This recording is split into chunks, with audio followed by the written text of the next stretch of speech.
How is everyone doing? I'm Nini FC from Blue Lions TV. Welcome to the match preview of our upcoming game against Man United this week. Of course, I'm joined by two special guests. Flex, yes, man. we say, man. Thanks, and Rants, thanks for coming. What are you saying, bro?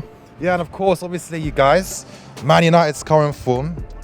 Let's be serious. I think we all knew once Marine left, the football was gonna come. Like, I find it funny too, because it's like for the past few years now, it's been this constant thing about Pogba. Is Marino going to unlock him? Is this player going to unlock him? And it's just like, he didn't need to sign a player to unlock Pogba. You had to use him right in the first place. So now we're seeing that. For me, I've always thought that Pogba is like a Modric who can score. That's how good he is. He can do everything. Absolutely. But just like, in your opinion, how's Pogba's transformation been for the team? Do you think that he can reach an even higher height? Or like, what are you guys thinking? Bro, I think man ain't seen the best of Pogba yet, innit? Like, even like when Pogba scores 2 goals and gets an assist, I'd be like, yeah, that was a 7, 8 for Pogba. Man, we ain't seen a 10 yet. Yeah. We ain't seen a 10 out of 10 Pogba performance, you know? We're just seeing glimpses of his greatness, bro. Because he's a great player. Like, there's levels to football, innit? Like, there's certain players, like, he's a great player. Like, there's tiers in football. Yeah. Like, he's top 3 players in the world right now. Like, in his current form. Yeah. Like, you can't argue He's that. the best midfield player. Do you know what I mean? Yeah, of course, easy. He's the best. He's the best midfield player in the world right now. Do you know what I mean? The Modric that you're talking about was the Modric of a year and a half, 2 years ago. Now. Do you see what I'm saying? Yeah. Like, Paul Pogba's past that level, because even Modric in his peak weren't scoring the amount of goals that Pogba's scoring. Do you see what I'm saying? I saw a great tweet from Terry actually, and obviously he was talking about the fact that I'm comparing Gerrard's best ever season. That's what I'm saying, the numbers. Gerrard's best ever season for Liverpool. He can't compare numbers wise, and Pogba's in the middle of his season. And Pogba played 2 years under Maureen before that, not even with the shackles off. Exactly. They're just doing this season, and then they done like Gerrard's best season, bruv. And he's got more goals and assists, and he's still got more football to play. He's still got another third of the season to go. He's gonna blow those stats out the water, and then people are still gonna talk rubbish. Like, the bottom line is, like, all agendas aside with Paul Pogba, like, it's there, innit? Like, there's no player. I've never seen a more complete footballer in my time, bruv. Like, going forward, defensively, the guy heading, shooting, passing, dribbling, everything. Right. I remember the first game I ever saw Pogba play live, innit? It was the FA Youth Cup semi-final here. That's when McEachran, obviously, he was playing. He was supposed to be a big name in football. There's a lot of context. I'm not even going to get into that. Let's not talk about Chelsea. I remember seeing Pogba in that game, and I was like, this guy was like Ronaldinho. He was like Gerrard. He was like all these players. And I was just like, he's already comfortably too good for this level. Which is why certain Man United fans got it twisted and was like, well, Fergie didn't see a player. No, it's because he saw a man like Raphael starting in centre mid and Tom Cleverley and Phil Jones in that, and he thought, fuck this, I'm gone, and went and was justified in that move at a young age, and went and won title after title in Italy, and came back and then had to play under Jose, and we know how that went, and now he's just back to the old Pogba again. It's always been in there. It's always been in there, but even away from Pogba, because what a lot of rival fans try to do is just scapegoat him and only focus on him. It's evident the whole Manchester United team is doing better. And the players that aren't doing better are the players that we need out the club. Exactly. Yeah, of course. Like, it's evident, innit? Like, when you look at Lukaku, you look at Sanchez now, them man don't look better. Do you know what I mean? So you can't. It was easy for man to scapegoat the bus driver before and say, it's his style of football. But now we're playing a different style and these men still don't fit in. That's when you know they're just out of their depth. Yeah, of course.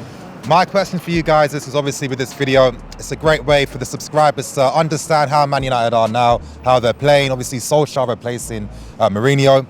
What's the tactical changes that you've seen that's really given Man United a new lease of life now? The biggest thing is our intention to win the ball back quickly, especially in our front third.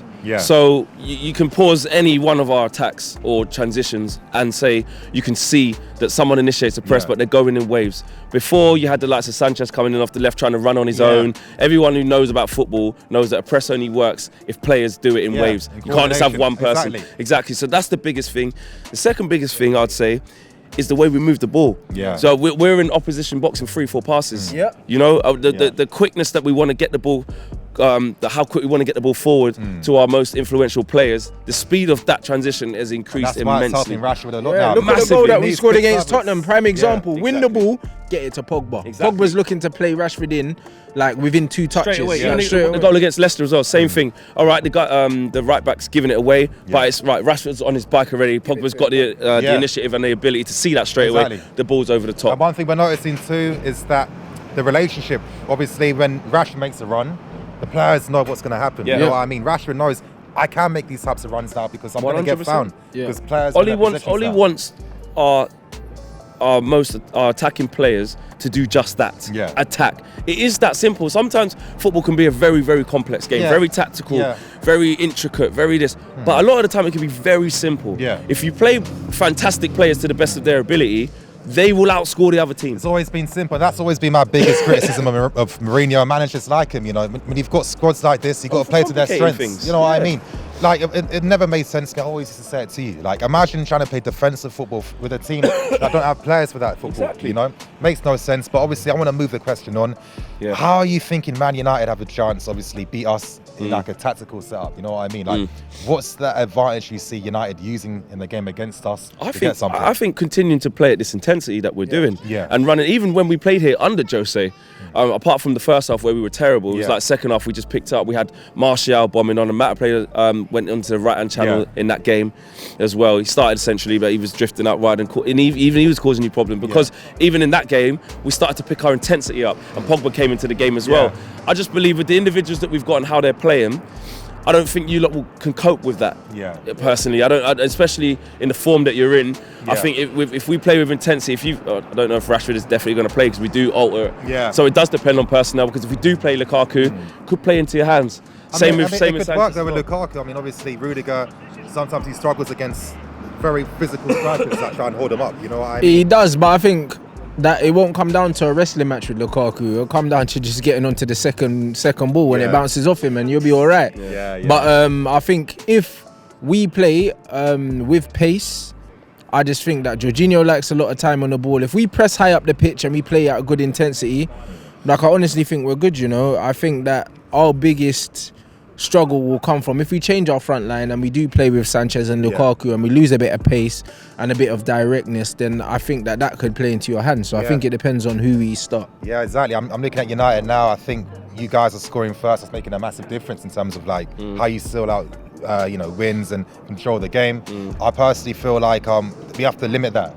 If we allow you guys to score first, we're a team now where the players, their mentality is different. You know, I think a lot of players kind of give up to forget what I'm playing alongside this guy. He's not going to give me back the ball in this position. You know what I mean? So it does worry me that you've just been beat 6-0 though, because a lot of Man United fans might forget that we don't travel well here. No matter what Man United turns out, it is our bogey stadium. We haven't won here since Chicharito scored. When he tapped it in, and we were like winning by like 2 goals. Then it went to 3-3. Exactly. So we celebrate draws here, bro. Exactly. We always remember when Van Persie got the equaliser and we got mad and that. Like, so I don't remember doing well.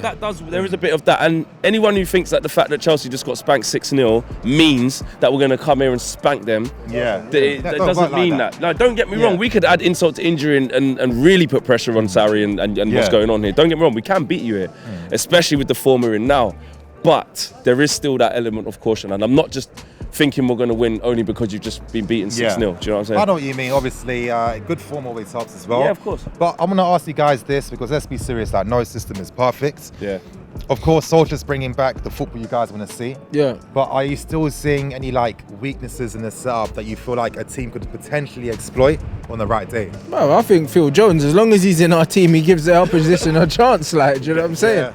I told him that the guy's an accident waiting to happen. Like, he does. He'll always give you the odd good game, but one thing that he'll guarantee is if he gets consistent run of games, there's always a mistake in him. Do you know what I mean? Like, I think the centre-back partner for Victor Lindelof is probably the one place there and right back. Those are probably young players again. There's he's got fight, he's got experience, and sometimes he can have the odd good game here and there. He steps up in the big games. He steps up in the big games, but there is still again in him. Sometimes you can get by him if Hazard's out there. Don't get me wrong. There's been times he had Hazard in his pocket. He's done well. Especially last year, I remember at Old Trafford. But there is sometimes that scepticism. But to be honest, not to sound too cocky, the way we've been playing, teams don't really get out. We're not as open. We don't concede as many chances now as well. I think the earlier players come on, back now. You know, yeah, I mean, I know in the like top, we can get fucking destroyed. Exactly. If we're not on point now. In the Tottenham game, I think we're still trying to find our feet in second half. Yeah, we allowed them to come onto us a bit much. But you look at Arsenal when we played against them, we kept them fairly quiet. The 2 saves the keeper had to make. And I know we slipped up against Burnley, managed to come back. But other than those specific games, teams don't really get at us as much as they used to. We don't concede as many chances. So, look, you're Chelsea. You've got good players in the front line. You've got Pedro, you've got Willian, you've got Hazard, you've got Higuain now. You've got players who can make things happen. So obviously you can score against us. But you know, to answer your question of, you know, is there a massive weakness that you can exploit? I wouldn't say a clear, obvious one because we're playing so well at the moment. But you can always look in a game. It can always change. You know what? That's what I kind of like now these days. You know, back a few years ago in the Premier League, all the big teams were, you know, they were quite even in that sense, not too far apart. It meant that when you watch these big games, it was entertaining. It was a battle. Past few years now, it hasn't really been like that. But it seems now, you know, with Liverpool back now, United playing the football they're supposed to be playing, we've got a manager that's trying to do something new now. Things are going to be exciting when it comes to these battles against the big teams. But obviously, to wrap things up, what's your score prediction for the game? I'm going to go over 2-1 United. 2-1? Yeah. You think Pogba's going to get another one? I think Pogba and Marsh, because I don't think Rashford's going to play. Yeah. You never know. But I hope he does. But I'm going to go with Pogba and Rashford. No, sorry, and Martial, to score. Martial. Oh, I don't know, fam. I think it could be like a tight 1-0, bruv. Tight 1-0. I think if we don't win, I think it goes to a replay. I just don't think we're going to lose the game. I really don't. That's interesting. I mean, for me, it's really hard to predict things at this moment in time because I think that the minute we concede first, I see a different mentality in the team. That consistency, the motivation is not the same. I think after this heavy defeat now, we have to come with a different mentality and different energy for the game. So it's hard for me to predict. I'm going to be safe. I think maybe it could go to like a second replay. You know what I mean? I think it could be that. I'll take a replay now because I Gaff, you lot are getting spun. Do you know what I mean? I do believe that. I'm there in the league as well, and I'm very. That's what I mean. But you guys, obviously, thank you for watching. You guys, thank you for coming on as well, man. No problem, man. Been a pleasure. You guys, of course, make sure you do subscribe to the United Stand. Catch all the match previews on their channel to get more insight in the game. Obviously, it's going to be in the link in the description above. Thank you for watching. I'm Nini FC. This is Blue Line TV. Signing out.